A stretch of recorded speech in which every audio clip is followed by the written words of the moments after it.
ఒక్కసారి కొమ్మూరి గోల్డ్ కి కాల్ చేయండి. తాకట్లో ఉన్న మీ బంగారాన్ని విడిపించి మార్కెట్ ప్రైస్ కి వాళ్ళు కొనుక్కుని మిగతా డబ్బులు మీకు ఇచ్చేస్తారు. హాయ్, వెల్కమ్ టు మనం టీవీ. మనం ఉన్నది మన కోసం. నేను మీ జర్నలిస్ట్ మనోజ్. సో టీడీపీలో ఒక వెలిగినటువంటి మాజీ మంత్రి దేవినేని ఉమామహేశ్వరరావు ఎక్కడున్నారు, ఏం చేస్తున్నారు, అజ్ఞాతంలోకి వెళ్ళారా, శంకరగిరి మాన్యాల్లో ఉన్నారా అన్న ప్రశ్న సోషల్ మీడియాలో తెగ చక్కర్లు కొడుతుంది.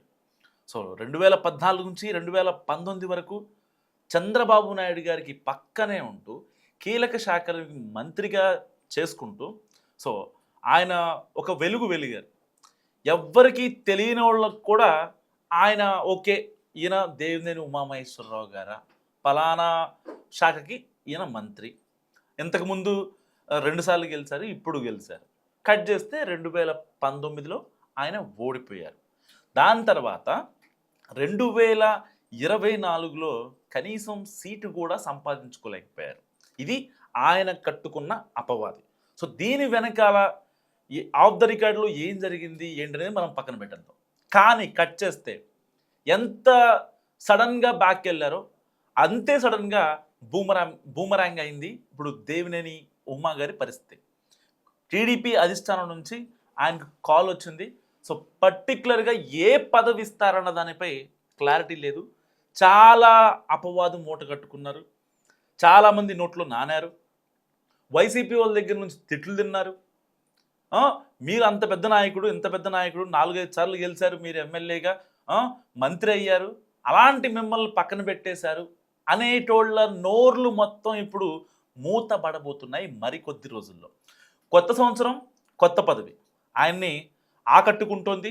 సో టీడీపీ నేతలు ఎవరైతే ఆయన్ని పాజిటివ్గా చూసేవాళ్ళు, లేకపోతే ఆయన అభిమానులు ఎవరైతే ఉంటారో, నందిగామ మైలవరం నియోజకవర్గాల్లో ఆయన అభిమానులు ఇప్పుడు సంతోషంగా ఉన్నారు. కొత్త సంవత్సరంలో ఒక రకంగా చెప్పాలంటే దేవినేని ఉమామహేశ్వరరావుకి నిజంగా ఇది న్యూ ఇయర్ గిఫ్ట్ అనుకోవచ్చు టీడీపీ అధిష్టానం తరపున. అయితే దేవినేని ఉమామహేశ్వరరావు గురించి మాట్లాడుకుంటే గత ఎన్నికల్లో ఆయన పోటీ చేయలేదు. అప్పుడే పార్టీ అధిష్టానం పక్కన పెట్టిందని చర్చలు నడిచాయి. ఉమాకు బదులుగా 2019లో వైసీపీ తరపున ఆయన మీదే గెలిచిన అప్పుడు సిట్టింగ్ ఎమ్మెల్యే వసంత కృష్ణప్రసాద్కు పార్టీ కండువా కప్పి మరీ టికెట్ ఇచ్చింది టీడీపీ అధిష్టానం. సో వసంత్కు టికెట్ ఇవ్వడాన్ని మొదట్లో వ్యతిరేకించిన ఉమామహేశ్వరరావు ఆ తర్వాత పెద్దల ఆదేశాలతో ఇక చేసేదేం లేక కామైపోయారు. ఇదే సమయంలో వసంత కృష్ణప్రసాద్ భారీ మెజారిటీతో గెలవడంతో ఉమా పొలిటికల్ కెరీర్ మీద బండరాయి పడ్డట్టు అయిందన్న విశ్లేషణలు ఉన్నాయి.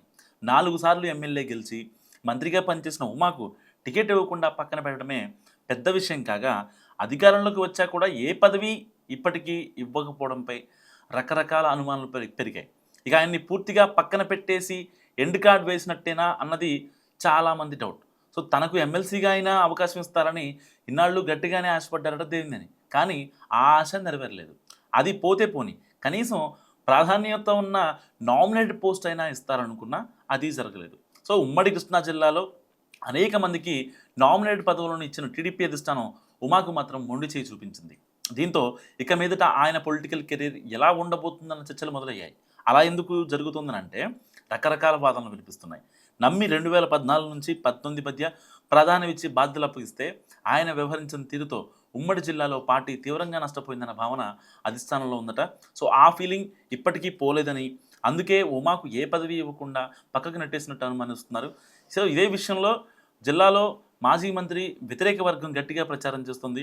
అయితే ఆయన మాత్రం తన ఉనికి చాటుకునేందుకు ఇంకా ప్రెస్ మీట్స్ పెట్టడంతో పాటు సోషల్ మీడియాలో పోస్టులు పెడుతున్నారనేది కొందరి అభిప్రాయం. సో ఈ సీనియర్ లీడర్ పొలిటికల్ కెరీర్ ఎలా టర్న్ తీసుకుంటుందో చూడాలి మరి.